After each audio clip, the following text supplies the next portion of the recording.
Indiana, Oregon, round 2. We're looking at Indiana's defense against Alabama and against Oregon the first time. We're looking at Indiana's offense against Alabama, and we're looking at Indiana's offense against Oregon the first time as well. Nobody's beat this team.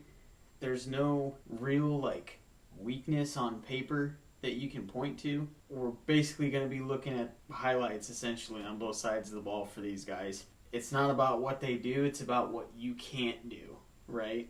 So the first one here is Ty Simpson.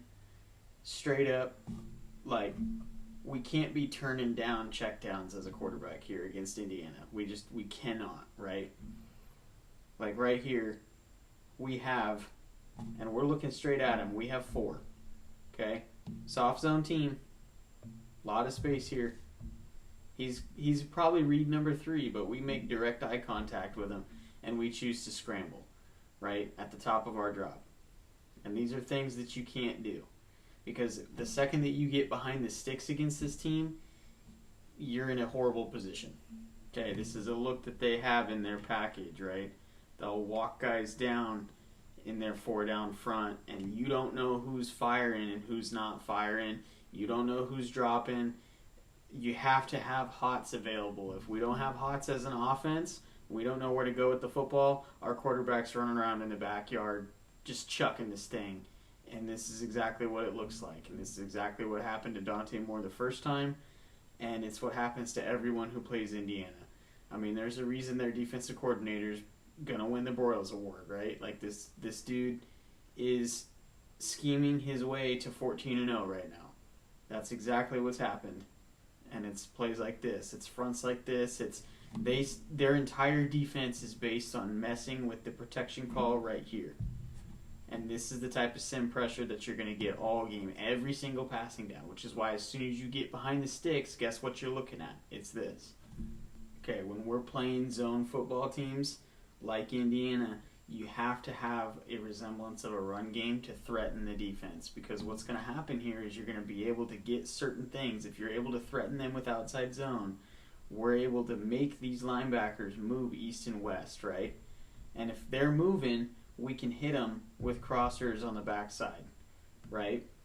We have to be able to roll out. We have to be able to protect to roll out, and we have to be able to roll out. And when this makes sense is as tendency breakers, right? If you're hitting him consistently throughout the game with outside zone, whether you're successful or not, even coming out on a rundown here, hitting them with play action is how you get successful runs. You just have to make them commit to stopping what you're attempting to do. This is an answer to an answer, and it's a tendency breaker, and this is exactly what you need to see if you're going to be successful. Problem for Alabama is that they have no traditional run game, right? So throughout the game, just like everyone who's ever played Alabama had been successful, it became more about rattling 15, and they put themselves in a position where they were continuously throwing the ball vertically down the field and relying on 15 to try to win the game. And unfortunately, not only did he get hurt in the process, but, we all saw the result, right? If you can't run the ball, you're going to struggle against this team. I mean, they're going to suffocate you. Okay, they got Dante Moore the first time. They got Ty Simpson in this game. When you have speedy and twitchy defensive linemen and you guys run stunts and you're able to create chaos in the pocket and you put him on his ass the first couple plays, this is exactly what happens, right? This is what a quarterback looks like when he's sped up. We get to the top of our drop. And listen, we got answers, okay? We have a dig that's going to flare right here, and we're looking straight at that void. Our eyes are right here in this field right now. That's what we're looking at. And we do not rip it. We get prepared to rip it, and we don't. Okay? We tuck and run. And that is because we have been pressured, we have the yips, and we are no longer composed. And this is exactly what Indiana's defense does to every single quarterback that they play. These guys come out looking like they just seen war every single time. Okay? Even when you got answers, it doesn't matter if you tuck it and run. Okay, looking at the first matchup here between these two teams and just looking at Oregon's offense, this is very early in the game. This might be Oregon's second drive. And something that stands out to me is the speed that these linebackers play with definitely affected Oregon in a sense that they are not used to not being able to touch guys, right? Like, this is not, I mean, I want y'all to just watch 21. The move he puts on 76 here, like, that is something that tells me, like, at this point in the season, it's the first time we've seen somebody that can move this fast. That is exactly what that is. Oregon was having moderate success here in the run game by using motion as an insert blocker, whether it was between the guard and tackle or between the tight end and tackle. But what they were trying to do basically is attack Indiana's run fit. So when you're playing this team that's a zone team and they don't travel with the motion, what that allows you to do is it allows you to get a +1 in the run game, right? And depending on where the back is and the type of run concept that you're running, one of the best places you can attack them is basically the boundary safety, because you can scheme basically a one-on-one with the boundary corner or the backside safety, depending on who's being blocked and what the run scheme is. But essentially the goal is to, meet him in his fit, right? Which forces him to trigger and replace. Which, depending on where you're at in the field, these two players are responsible for closing the gap.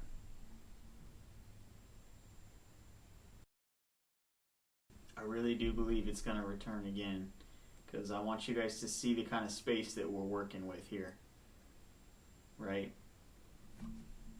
Like, this is the only player you got to beat. He wins the block, 97 kills somebody, right? He just obliterates the left guard. And if that wasn't the case, this play is running straight up the sideline. And you're in a foot race with this linebacker to beat him to the spot, because your lead blocker's taking that safety out, right? Because they rolled, or excuse me, it's the corner, not the safety. It's that boundary side, I'm telling you. It's going to come back. I'll be really shocked if they don't try this at least once. Just like I was talking about when I was showing you the Alabama film, it's play action off of outside zone, but these need to be catches if you're Oregon. These need to be catches. Like, as an offense, you will not be successful if we're making mistakes like this. This is just way too easy. Okay, what does it look like when the quarterback's rattled, right? This is exactly what I'm talking about. They start walking guys down, okay, and they're gonna bounce him back out into the zone, and these two are gonna cross in a stunt, right? And this is a quarterback that's been put on his ass multiple times throughout the game already, okay? Because we're not even gonna look. We're not trusting our eyes at this point, right? We get to the top of our drop, and I'll show you guys end zone cam, but we're looking right at this, okay? I don't know why we don't like it, right? This linebacker's in the drop. His hips are compromised. We know where our receiver's going.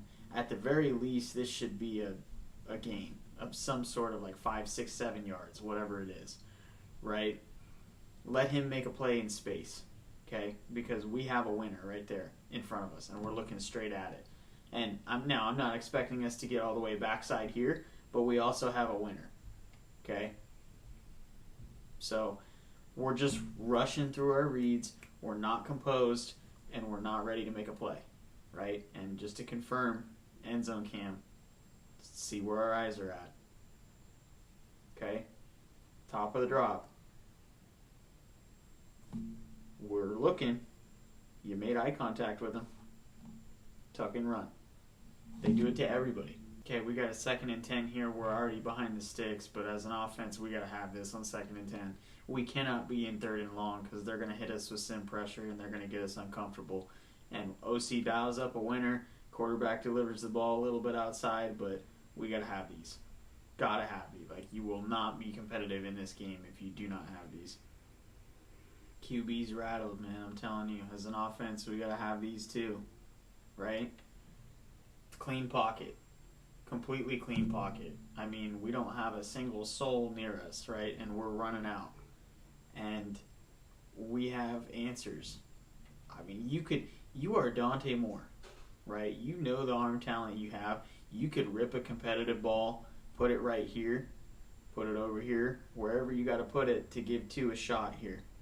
You got a curl, I mean, Buddy's standing in the middle of these zones, sticking his hand up, and you're kind of running toward him and looking at him, and we don't even, you know, we're not even looking for it, right?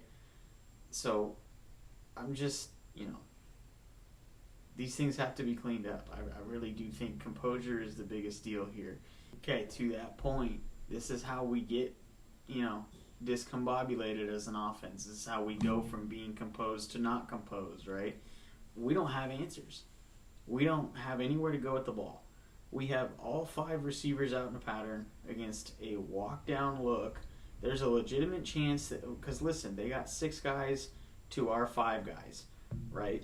There's a legitimate chance that we are hot off somebody. And when we're hot off somebody, that means the quarterback's got to make somebody win, right? Like the quarterback is the answer to that 6th defender. He's got to be the answer, right?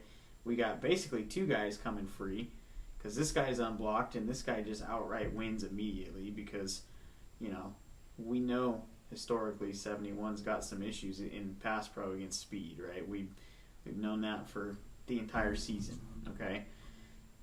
But nobody in this pattern is even looking for the football. I mean, I guess you could say, he's looking for it, but I don't know, man. Nobody has a hot here. And I don't know if this is a bust from the receiver's perspective or if it's the play call or what it is, but we got to have answers for the Q, especially against a team that's going to light you up with pressure and pressure looks, and sometimes it's a zone drop, sometimes it's a soft man, sometimes, you don't know. They disguise it so well. They're, so well at disguising it. You have to have something for your quarterback. You have to work with your quarterback. You have to be able to give him an opportunity to be competitive. Okay, flipping over to the other side of the ball.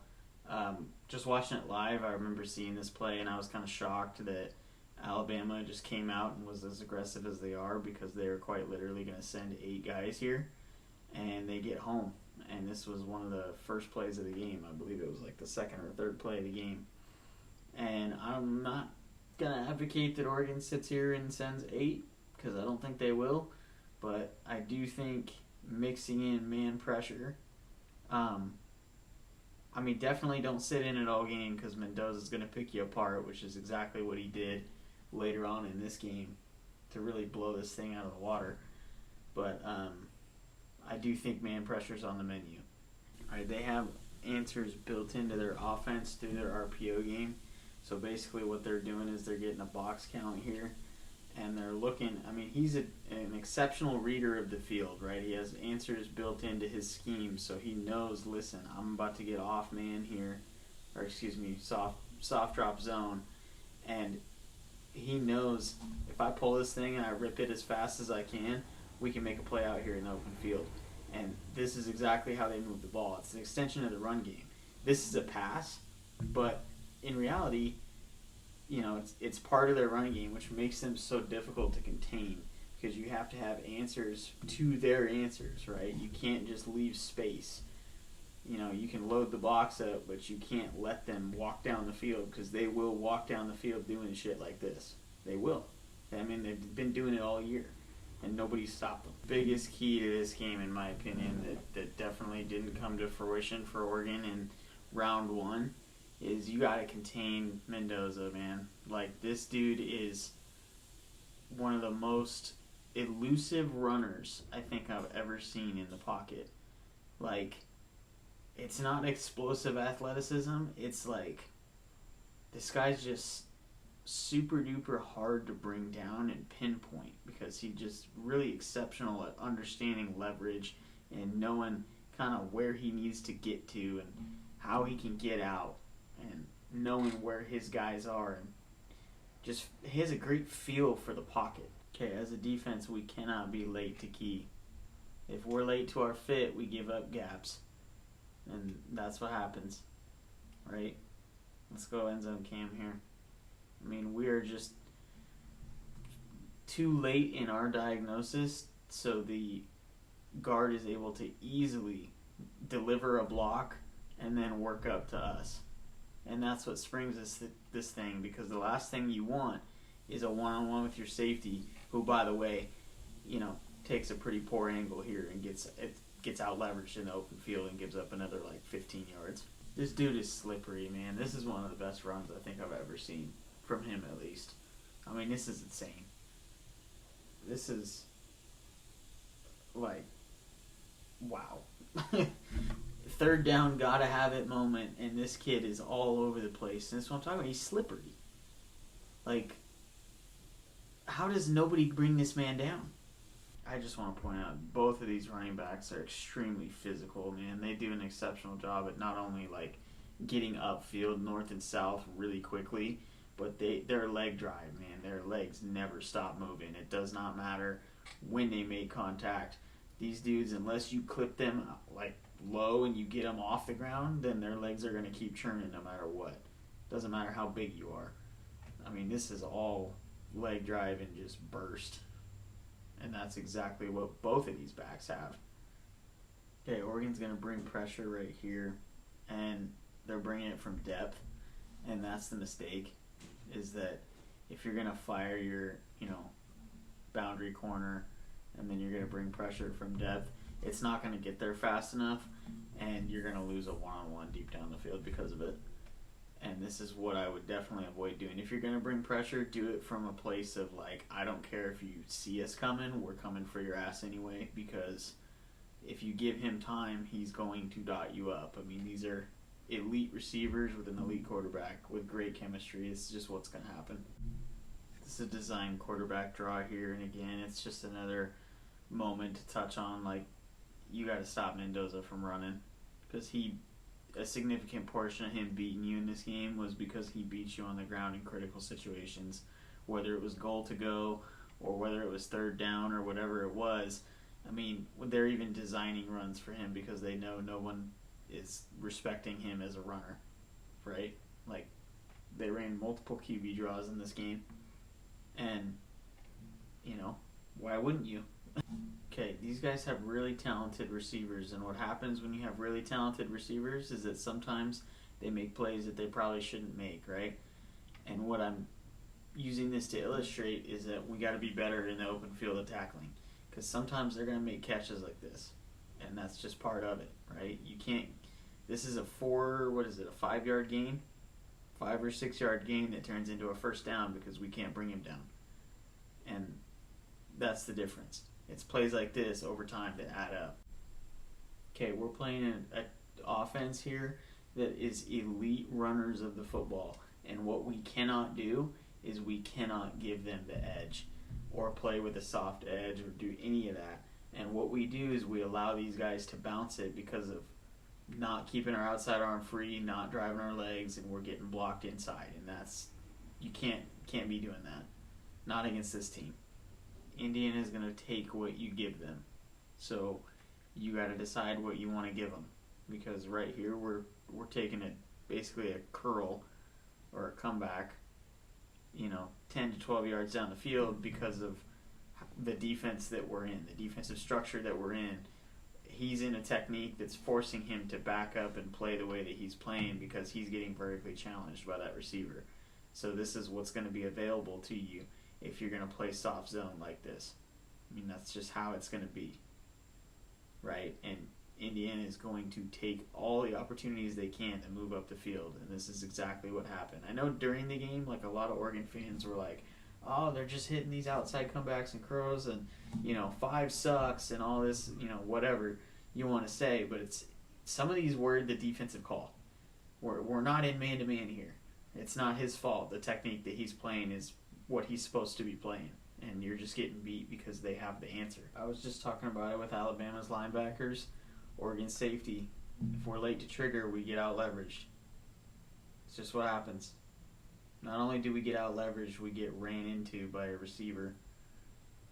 So they spring something that they probably shouldn't spring, because we should, at this point in the handoff exchange here, we should be running downhill this way, and we're not. So, can't be late to trigger. It's the last play I'm going to go over because I think y'all get the point. Like, Oregon's got to execute on offense and defense and play as good of a game as they can, the most complete game they played all season to beat this team. So this is a similar defensive look to what y'all played for at least one snap against Texas Tech. So basically you got your 3 high safety look here. 31's going to drop.